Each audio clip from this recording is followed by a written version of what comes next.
mga kabusing! Welcome back to my vlog.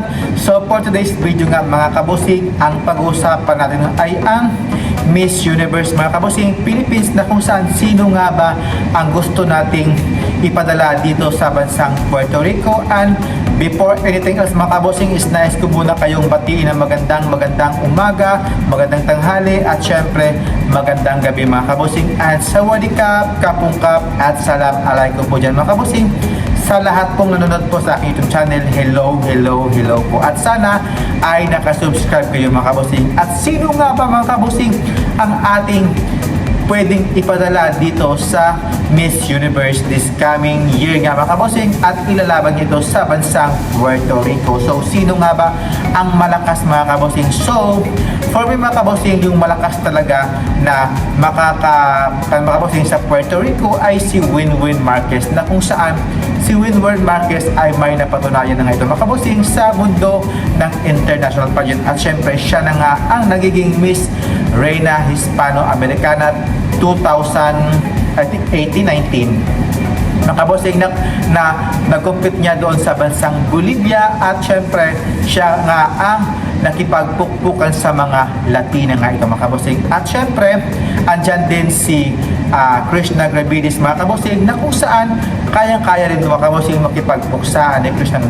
Krishna Gravidis, na kung saan Pilipina looks niya itong mga kabosing si Krishna. At syempre andyan din si Pauline Amelis mga kabosing, na kung saan siya nga ang nag-first runner-up nga dito sa Miss Supranational 2023 mga kabosing, na kung saan kasabayan niya ito ni Michelle D. At siya ang naging Miss Supranational Philippines at nag-first runner-up nga ito mga kabosing. At syempre andyan din si Maureen Monten mga kabosing, na kung saan last year na postpone yung kanyang pagsali kasi sumali nga itong si Atisa Manalo. At ngayon gusto niyang patunayan mga kabosing na at siya ang naging Miss Globe nga mga kabosing nung 2019 2020, 21, si Maureen Monten nga mga kabosing doon nga sa The Miss Globe nga. At syempre andyan din si Christy McGarry nga mga kabosing, na kung saan siya nga ba ay magbabalik dito sa mundo ng pageantry, na kung saan ang lakas naman talaga ng laban itong si Christy McGarry mga kabosing, na kung saan morena looks, ang tangkad, at very palaban nga ito mga kabosing si Christy McGarry nga. At syempre andyan din si Iliana Marie Aduana, na kung saan puksaan ang labanan when it comes sa communication skills.